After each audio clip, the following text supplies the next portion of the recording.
আসসালামু আলাইকুম ওয়া রাহমাতুল্লাহি ওয়া বারাকাতুহু নাহমাদুহু ওয়া নুসাল্লি আলা রাসূলিহিল কারীম আউযু বিল্লাহি মিনাশ শাইতানির রাজীম বিসমিল্লাহির রহমানির রহিম ইন্না ফাতাহনা লাকা ফাতহাম মুবিনা সাদাকাল্লাহুল মাওলানাল আযীম ওয়া সাদাকা রাসূলুহুন নবিয়্যুল কারীম। সুপ্রিয় দর্শক মণ্ডলী, কাছে কিংবা দূরে, দেশের বা বিশ্বের যে প্রান্ত থেকে চোখ রেখেছেন নিউজ 24-এর পর্দায় আপনাদের প্রিয় অনুষ্ঠান ইসলাম আমরাকে দেখার জন্য সকলকে আজকের সুন্দর আয়োজনে স্বাগত জানাচ্ছি। আল্লাহ রাব্বুল কারীমের মহান গ্রন্থ আল কোরআনের তেলাওয়াতের মাধ্যমে আজকের অনুষ্ঠান আমরা শুরু করতে যাচ্ছি। চলছে বিজয়ের মাস। আল্লাহ তাআলা আমাদেরকে বিজয় দিয়েছেন। বিজয় আল্লাহ রাব্বুল কারীমের অত্যন্ত অনেক মহা নেয়ামা। আল্লাহ তাআলা যে জাতির উপরে, যে দেশের উপরে, যে মানুষের উপরে আল্লাহ তাআলা সন্তুষ্ট হন, তাদেরকে মহান বিজয় দেন। সেরকম একটি বিজয় আল্লাহ তাআলা আমাদেরকে দিয়েছেন। তাই মহান বিজয়ে আমাদের কি করণীয়, আমাদের কি করা উচিত, আল্লাহ রাব্বুল কারীম আমাদেরকে যা তৌফিক দিয়েছেন আমরা যেন সেটা করতে পারি। আজকে এই বিষয়ে কথা বলবেন বিশিষ্ট ইসলামী চিন্তাবিদ, শিক্ষাবিদ, ফজিলাতুল শেখ ডক্টর মোহাম্মদ জাবেদ আহমদ, সহকারী অধ্যাপক, ইসলামী আরবি বিশ্ববিদ্যালয়। সাথে আছি আমজাদ হোসেন হেলালি। আসসালামু আলাইকুম ওয়া রাহমাতুল্লাহি ওয়া বারাকাতুহু। মোহতারাম, কেমন আছেন? আলহামদুলিল্লাহ, আপনি কেমন আছেন? আলহামদুলিল্লাহ। আজকে আপনার কাছে আমরা জানবো যে মহান বিজয় খুব কাছে। নিঃসন্দেহে বিজয় আল্লাহ পাকের অনেক বড় নেয়ামত। নেয়ামতকে যিনি যেভাবে কদর করেছেন, মূল্যায়ন করেছেন, সে নেয়ামত কিন্তু তার আল্লাহ তাআলা আরও বাড়িয়ে দেন তাকে। তা আমরা আসলে কিভাবে এই দিনটাকে আমরা পালন করব, অথবা আমাদের জন্য মহান নেয়ামত কীভাবে আমরা শুকরিয়া আদায় করব, আপনার কাছে এ সম্পর্কে শুনব। আপনাকে অনেক অনেক ধন্যবাদ। যেহেতু বিজয়ের মাস চলছে, আমরা এই মাসেই ৭১ মহান বিজয় আমরা অর্জন করতে পেরেছি। রক্তক্ষয়ী ৯ মাসের পর, যুদ্ধ করার পর ১৬ই ডিসেম্বর আমরা যে আর ২-৩ দিন পরে যে দিবসটি আসছে, এটাকে আমরা মহান বিজয় দিবস হিসেবে আখ্যায়িত করে থাকি। তো আজকের এই শিরোনামটি অত্যন্ত তাৎপর্যপূর্ণ যে আমরা বিজয় এবং তার বিপরীতে একটা শব্দ রয়েছে পরাজয়। বিজয়ের সাথে হাসি, আনন্দ, আর পরাজয়ের সাথে কান্না, বিমর্ষ, এগুলো থেকে থাকে। যুগে যুগে এভাবে বিজয় অর্জিত হয়েছে। রাসূল সাল্লাল্লাহু আলাইহি সাল্লাম থেকে আরম্ভ করে, কিংবা তারও যদি আমরা আগে ধরি, কেউ বিজয় হয়, কেউ পরাজয় বরণ করে, এভাবে চলে আসতেছে। তো আপনি ইতিপূর্বে যেমনটি বলেছেন যে বিজয় মহান আল্লাহ রাব্বুল আলামিনের একটা বিশেষ নিয়ামত। তো এই নিয়ামতের কদর আমরা কিভাবে করব? আমরা যদি রাসূল সাল্লাল্লাহু আলাইহি ওয়াসাল্লামের জীবনের দিকে তাকাই, ওনার কর্মপদ্ধতি, ওনার এই বিষয়ে কী করেছেন, একটা সুস্পষ্ট নিদর্শন আমাদের কাছে আমরা দেখতে পাচ্ছি যে রাসূল সাল্লাল্লাহু আলাইহি ওয়াসাল্লাম নিজ মাতৃভূমি থেকে যখন বিতাড়িত হয়ে মদিনায় চলে গেলেন, ৮ম হিজরিতে যিনি তখন আসলেন পবিত্র মক্কা নগরীতে, সেই সময়ের কথা বা সেই সময়ের যে অবস্থা, মুসলিমরা যা ইসলাম সবাই অবগত আছেন যে সেই সময় রাসূল সাল্লাল্লাহু আলাইহি ওয়াসাল্লাম ইচ্ছা করলে প্রতিশোধ দিতে পারতেন, এমন প্রতিশোধ তাদেরকে নিষ্পেষিত করে দিতে পারতেন। কিন্তু তিনি বলেছেন আজকের এই দিনের ব্যাপারে যে লা তাসরিবা আলাইকুমুল ইয়াউম ইযহাবু ফাইন্নাহুমুত তালাকা। আজকে তোমাদের উপর আমার কোনো প্রতিশোধ নেই, কোনো রাগ নেই, কোনো ক্ষোভ নেই, আজকে তোমরা মুক্ত। এই যে ক্ষমা, যে দৃষ্টান্ত তিনি স্থাপন করেছেন, এটা আমাদের জন্য অনুকরণীয়। মহান আল্লাহ রাব্বুল আলামিন পবিত্র কোরআনুল কারীমে বলেছেন, ইযা জাআ নাসরুল্লাহি ওয়াল ফাতহ ওয়া রাআইতান নাস ইয়াদখুলুনা ফি দীনিল্লাহি আফওয়াজা ফাসাব্বিহ বিহামদি রাব্বিকা ওয়াস্তাগফির ইন্নাহু কানা তাওয়াবা। যে যখন বিজয় আসবে, বিজয়ের হওয়ার পর কি করবে? মহান আল্লাহ রাব্বুল আলামিনের তাসবিহ, তার গুণগান, মহিমা গাইতে হবে। এই একটা শর্ত। আর কি করবে? যারা বিজয়ী হচ্ছে তারা যেন অপোজিশনে যারা পরাজয় বরণ করছে তাদের উপরে যেন কোনো প্রতিশোধ না নেয় বিজয়ের পরে। যা বিজয়ের আগে লড়াই যা হয়ে গেছে তা হয়ে গেছে, তো বিজয় অর্জন করার পরে তাদের প্রতি পরবর্তীতে আর কোনো প্রতিশোধ তোমাকে পেয়ে না বসে। ওদের সুন্দর একটি দেশ গড়ার জন্য সকলে মিলে ঝাঁপিয়ে পড়বে। অত চমৎকার আপনি বলছিলেন। দর্শক মণ্ডলী, হযরত রাসূল আকরাম সাল্লাল্লাহু আলাইহি ওয়াসাল্লাম মক্কা বিজয়ের সে ঐতিহাসিক ইতিহাসকে আমাদের জন্য রেখে দিয়েছেন আদর্শ হিসাবে। রাসূল আকরাম সাল্লাল্লাহু আলাইহি সাল্লাম আল্লাহ তাআলার হুকুমে মক্কা থেকে মদিনায় হিজরত করেছেন। আল্লাহ তাআলা যদি চাইতেন তো রাসূল মক্কায় থাকতে পারতেন। এর জন্য আমরা শব্দ চয়নে অবশ্যই বিতাড়িত বলবো না। রাসূল আকরাম সাল্লাল্লাহু আলাইহি সাল্লাম আল্লাহ পাকের হুকুমে মক্কা থেকে মদিনায় তিনি এসেছেন এবং মদিনার মাটি উর্বর ছিল। মদিনার মানুষগুলো রাসূলকে গ্রহণ করেছেন, মক্কার মানুষ তখন গ্রহণ করতে পারেননি। আল্লাহ পাকের মহা হিকমত তখন ছিল পরবর্তীতে মহান বিজয় আসবে। সে বিজয় এসেছে। আল্লাহ তাআলা ঘোষণা দিয়েছেন, ইন্না ফাতাহনা লাকা ফাতহাম মুবিনা, হে রাসূল আপনাকে আমি প্রকাশ্য বিজয় দান করব। এটা আল্লাহ তাআলার ঘোষণা। সূরাতুল ফাতাহ আল্লাহ তাআলা নাজিল করেছেন। এখান থেকে যে বিষয়টি আমরা বুঝতে পারি, আল্লাহ রাসূল সাল্লাল্লাহু আলাইহি ওয়াসাল্লাম ব্যাপকভাবে ক্ষমা করেছেন। রাসূল সাল্লাল্লাহু আলাইহি ওয়াসাল্লাম আমভাবে ঘোষণা দিয়েছেন, লা তাসরিবা আলাইকুমুল ইয়াউম, কার উপরে কোনো আক্ষেপ নয়, চলো সকলেই সুন্দর সুশীতল ছায়াতলে আল্লাহ পাকের হুকুম মেনে সুন্দর দেশ গড়ি, সুন্দর রাষ্ট্র গড়ি। রাসূল সাল্লাল্লাহু আলাইহি ওয়াসাল্লাম তাই করেছেন। মক্কা এবং মদিনায় যে আদর্শ স্থাপন করেছেন রাষ্ট্র পরিচালনায়, সত্যি সারা বিশ্বের জন্য কিয়ামত পর্যন্ত যত মানুষ আসবে সকলের জন্য মহান আদর্শ রাসূল রেখে গিয়েছেন। তাই তো আল্লাহ তাআলা পবিত্র কোরআন হাকিম আমাদেরকে বলেও দিয়েছেন, লাকাদ কানা লাকুম ফি রাসূলিল্লাহি উসওয়াতুন হাসানা, তোমাদের রাসূলের মাঝে তোমাদের জন্য রয়েছে মহান নিদর্শন, মহা আদর্শ। আল্লাহ রাসূল সাল্লাল্লাহু আলাইহি ওয়াসাল্লাম আল্লাহ পাকের হুকুম পালনের মধ্যেই বিজয় পালন করার জন্য আমাদেরকে হুকুম করেছেন। সাবধান, বিজয় পালন করতে গিয়ে কোনো জায়গাতে যেন ইসলামের, রাষ্ট্রের, আল্লাহ পাকের হুকুমের, জনমানুষের কোনো ক্ষতি সাধন না হয়, সেদিকে 100% খেয়াল রাখতে হবে। অবশ্যই আল্লাহ পাকের শুকরিয়ার মাধ্যমে যত বেশি শুকরিয়া আদায় করব, তো আল্লাহ তাআলা বিজয়কে স্থায়ী করবেন, আল্লাহ তাআলা বিজয়কে পরিপূর্ণ করবেন। দর্শক মণ্ডলী, আলোচ্য বিষয়ে যদি আপনাদের কোনো কিছু জানার থাকে, বোঝার থাকে, কোনো প্রশ্ন থাকে, আপনি চাইলে প্রশ্ন করতে পারেন। নিঃসন্দেহে আমরা চেষ্টা করব আল্লাহ তাআলার তৌফিকে আমরা তার উত্তর দেওয়ার জন্য। মোহতারামের কাছে আমরা আরও কিছু বিষয় জানবো। দর্শক মণ্ডলী, আপনাদের কথা শুনবো। যে আসসালামু আলাইকুম ওয়া রাহমাতুল্লাহ। দর্শক নাম বলে পরিচয় দিয়ে প্রশ্ন করুন। আসসালাম ওয়া রাহমাতুল্লাহি ওয়া বারাকাতুহু। হুজুর, আমি সুনামগঞ্জ ধরমপাড়া থেকে ইউনুস বলছিলাম। জি বলুন।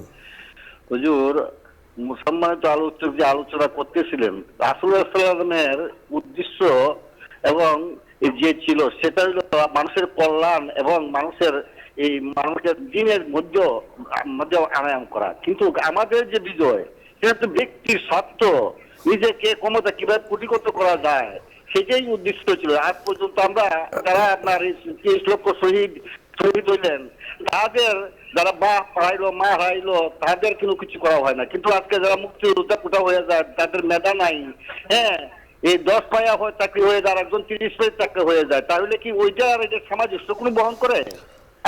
সুন্দর ইউনুস ভাই, আপনাকে ধন্যবাদ জানাচ্ছি। আপনি চমৎকার একটি বিষয় অবতারণা করেছেন। নিঃসন্দেহে আমরা ইসলামের আলোকে বিজয় নিয়ে আলোচনা করছিলাম, মহান বিজয় নিয়ে আলোচনা করছিলাম। তো কোনোটা যদি ইসলামের বাহিরে হয় সে বিষয় নিয়ে কারণ আমরা আলোচনা করছি না। আমাদের আলোচনার মূল বিষয় হলো ইসলামের আলোকে, ইসলামের দৃষ্টিতে। না, উনি যেটা বলতে চাচ্ছেন সেটাও এটা এখানে এসে যায় এভাবে যে আসলে বিজয় তো হবে, বিজয়ের পরবর্তীতে আপনি যেটুকু একটু আগে বলেছিলেন যে সব ইসলাম ক্ষুণ্ণ হয় এমন কোনো কাজ না করা, ঠিক আছে, কারো অধিকার ক্ষুণ্ণ না করা এবং কারো প্রতি জুলুম না করা, এটা আমরা অবশ্যই মানব এবং সেটার প্রতি আমরা যত্নশীল হব।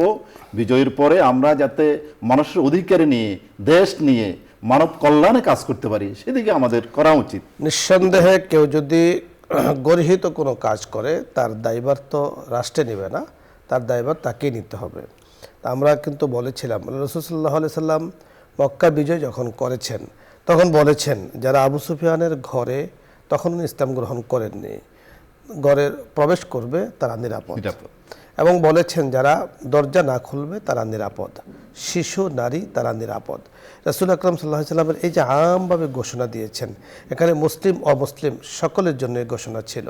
ঠিক একটি রাষ্ট্র যখন বিজয় লাভ করে তখন এই রাষ্ট্রের মধ্যে যারা বসবাস করছেন সকলের জন্য আম ক্ষমা, সকলে যেন সুন্দরভাবে থাকতে পারে, নিজস্ব অধিকার প্রতিষ্ঠা, নিজস্ব অধিকার নিয়ে থাকতে পারেন, বেঁচে থাকতে পারেন, তার জন্য কিন্তু যা যা করা দরকার করা। বেইনসাফি প্রথা যখন ছিল, বেইনসাফকে দূর করার জন্য তো ইনসাফকে প্রতিষ্ঠা করার জন্য কিন্তু আন্দোলন হয়, বিজয় আল্লাহ তাআলা দান করেন। তাই যারা বেইনসাফি করেছে তাদের সাজা তারা পেয়েছে এবং আরও পাবে, আর যারা ইনসাফ প্রতিষ্ঠা করছেন তারও পুরস্কার আল্লাহ তাআলা বলেছেন যে ইমামুন আদিল, যিনি ইনসাফ প্রতিষ্ঠা করেন আরশের নিচে আল্লাহ পাক তাকে ছায়া দান করবেন। পরবর্তী দর্শক জি, আসসালামু আলাইকুম ওয়া রাহমাতুল্লাহ। হুজুর, আমার একটা প্রশ্ন ছিল। প্রশ্ন বলুন।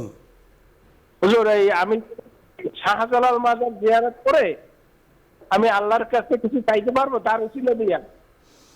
জি, এক নম্বর প্রশ্ন। আর 2 নম্বর প্রশ্ন হলো, আমি এই দাঁত বিরাজ করিয়ে যদি আমি নামাজ পড়তে যাই তাহলে মেসওয়াকের যে সওয়াব ওইটা কি পাবো? জি, ধন্যবাদ। বুঝতে পেরেছি। জি, বুঝতে পেরেছি আমি। উনি প্রথম যেটি বলছেন যে আসলে প্রথম প্রশ্নটা ছিল শাহজালাল মাজারে যাওয়াটা। হ্যাঁ, মাজার জিয়ারত করা এটা আসলে কোনো যে মানুষে সাধারণত মাজার জিয়ারত করে যে নিয়ত করে যায় সেটা নিয়ত করে যাওয়া ওইখানে হাদিসে নিষেধ আছে। লা জিয়ারাতা ইল্লা লিসালাসাতি মাসাজিদা বলেছে। হ্যাঁ, তবে কোনো কাজে উনি গেলেন মাজার জিয়ারত করলেন, এতে কোনো দোষ নাই, এতে কোনো সমস্যা নাই, কারণ কবর জিয়ারত মাজার জিয়ারত এটা করতে পারে, কোনো সমস্যা নাই। যে পরবর্তী যে কথা উনি বলেছেন যে কিছু চাওয়া, মাজারের মধ্যে কোনো কিছু চাওয়া যায় না, সন্তান বলেন, টাকা পয়সা বলেন, বা উনি উসিলা ধরে চাওয়া এটা জায়েজ নেই। দেওয়ার মালিক আল্লাহ, চাওয়ার মালিকও আল্লাহ রাব্বুল আলামিনের কাছে, অতএব মাজারের কাছে কোনো কিছু চাওয়া এটা ইসলাম বহির্ভূত কাজ। এখানে যদি বিষয়টা আমরা একটু ক্লিয়ার করে বলি যে আসলে আমরা তো যত দোয়া করি, আল্লাহ রাসূলের উসিলায় যেন আমাকে মাফ করেন, বুজুর্গানে দ্বীনের উসিলায় আল্লাহ তাআলা যেন আমাকে মাফ করেন, তো এই জন্য উসিলা তো ঠিক আছে। কিন্তু আপনি যেটা বলেছেন যে উসিলা নেয়ার জন্য শাহজালাল মাজারে যেতে হবে, গিয়ে সেখান থেকে উসিলা নিয়ে পরবর্তীতে আপনি আল্লাহ তাআলার কাছে চাবেন বা ওখানে চাবেন, এটা আসলে জরুরি না। বুজুর্গানে দ্বীন শাহজালাল রহমতুল্লাহ আলাই, শাহপরান রহমতুল্লাহ আলাই, ওনারা অনেক বড় মাপের অলি ছিলেন, অনেক বড় মাপের অলি ছিলেন। তা আমরা কিন্তু দোয়ার মধ্যে আউলিয়ায়ে কেরামের উসিলা দিয়ে আমরা দোয়া করি। বাহরে এমদাদ, দো বনুর, হজরতে আব্দুর রহিম, আব্দে বারি, আব্দে হাদি, আজদুদ্দি মুক্কি বলি, অর্থাৎ বড় বড় বুজুর্গানে দিনের ওসিলা দিয়ে আমরা কিন্তু দোয়া করে থাকি। তো সেই হিসাবে মোহতারাম যে বিষয়টি বলেছেন আপনি বুঝতে পেরেছেন, মাজারের কাছে কিছু চাওয়া যাবে না। তবে হ্যাঁ, যিনি আল্লাহ পাকের ওলি, যারা গাউস কুতুব পরহেজগার মুত্তাকি, ওনাদের উসিলায় আল্লাহ পাক যেন আমাকে মাফ করেন, আমরা এটা চাইতে পারি আল্লাহ পাকের জাতে পাকের উসিলায়। তাহলে এখান থেকে আপনার 100% বিশ্বাস লাগবে যে মাজারের কাছে কিছু চাওয়া যাবে না, চাইলেও দেওয়ার ক্ষমতা তার নাই, সমস্ত ক্ষমতার মালিক রব্বুল আলামিন। এই বিশ্বাসটা একিনটা আপনাকে রাখতে হবে। এবং যেই জায়গাতে দেখা যাচ্ছে যে মানুষ ওই জায়গাতে চায়, এখান থেকে সন্তান চায়, সম্পদ চায়, এই চায় সে চায়, তখন এই ফিতনাকে রহিত করার জন্য এর থেকে দূরে থাকতে হবে। প্রয়োজনে আপনি আল্লাহ পাকের কাছে চাবেন অন্য জায়গাতে এসে, যেন এই ফিতনার মধ্যে আপনি না যান। কারণ অন্যরা যেভাবে চাচ্ছে পীরের ওই মাজারের কাছে, মানুষ মনে করবে যে আপনি আল্লাহ পাক ওনাকে উসিলা করে আল্লাহর কাছে চাচ্ছেন, কিন্তু মানুষ মনে করবে আপনি ওনার কাছে চাচ্ছেন। এই জন্য এই ফিতনাকে রহিত করার জন্য দূরে থাকতে হবে। আরেকটি প্রশ্ন আমাদের হাতে সময় আরেকটি প্রশ্ন করেছেন যে ব্রাশ করেছেন উনি, যদি মেসওয়াকে সওয়াব পাবেন কিনা। আসলে মেসওয়াকে মেসওয়াক রাসূল সাল্লাল্লাহু আলাইহি ওয়াসাল্লাম যেভাবে বলেছেন মেসওয়াক সেভাবে করলেই মেসওয়াকের সওয়াব পাওয়া যাবে। এই আমরা মেসওয়াকের সওয়াব পাওয়ার জন্য আসলে মেসওয়াকই করতে হবে। একান্ত যদি কখনো মেসওয়াক না থাকে, শত আপনার ইচ্ছা থাকার পরেও পাচ্ছেন না, মেসওয়াকের সওয়াবটা অর্জন করতে চাচ্ছেন, সেক্ষেত্রে ব্রাশ আছে। মেসওয়াকের নিয়তে যদি আপনি কখনো ব্রাশ ব্যবহার করেন তো সওয়াব আল্লাহ তাআলা দিয়ে দেবেন। মোহতারাম, ধন্যবাদ আপনাকে। দর্শক মণ্ডলী, আপনাদের সকলকে ধন্যবাদ জানিয়ে আজকের মতো বিদায় নিচ্ছি। আসসালামু আলাইকুম ওয়া রাহমাতুল্লাহি ওয়া বারাকাতুহু। দোয়া হবে, দরুদ ইস্তিগফার পাঠ করি। আল্লাহুম্মা সাল্লি আলা সাইয়্যিদিনা ওয়া নাবিয়্যিনা وشفيعنا وحبيبنا ومولانا محمد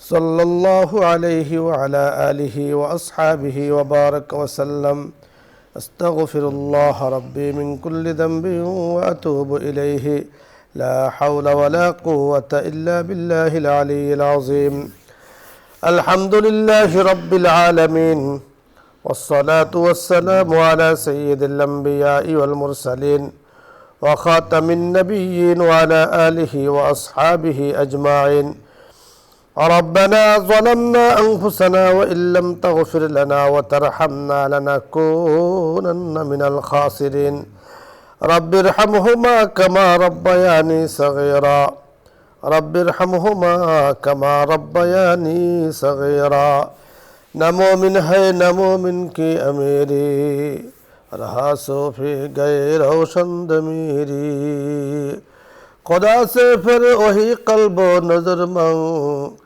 नहीं मुमकिन अमीरी है फकीरी या अल्लाह या करीम मेहरबानी करे আমাদেরকে প্রকৃত মুমিন হওয়ার তৌফিক দান করেন আমিন। ইয়া আল্লাহ প্রকৃত দিনদার হওয়ার তৌফিক দান করেন গুনাহগুলোকে আপনি maaf করে দেন ইয়া আল্লাহ যে অনুষ্ঠানে বসে হাত তুলেছে প্রোগ্রামকে আপনি কবুল করে নেন আয়োজক বিন্দুদেরকে আপনি কবুল করে নেন বসুন্ধরা পরিবারকে চেয়ারম্যান মহোদয়কে আমাদের আমরা যারা আছি আমাদের সকলকে আপনি কবুল করে নেন আমিন। ইয়া আল্লাহ দুনিয়া পরকালকে সুন্দর করে দেন ইয়া আল্লাহ আমাদের জীবনকে আপনি কবুল করে নেন ব্যবসা বাণিজ্যগুলোকে কবুল করে নেন চাকরি বাকরিকে কবুল করে নেন বরকত দ্বারা আপনি ভরপুর করে দেন হায়াতে তাইয়্যিবা তাবিরা সহিহা আপনি দান করেন মাওলাই করিম দেশের জন্য যা কিছু কল্যাণ তার ফয়সালা করে দেন তামাম কল্যাণ থেকে মেহেরবানি করে আপনি আমাদেরকে হেফাজত করেন আমিন বিহুরমতি সাইয়্যিদুল মুরসালিন আলহামদুলিল্লাহি রাব্বিল আলামিন।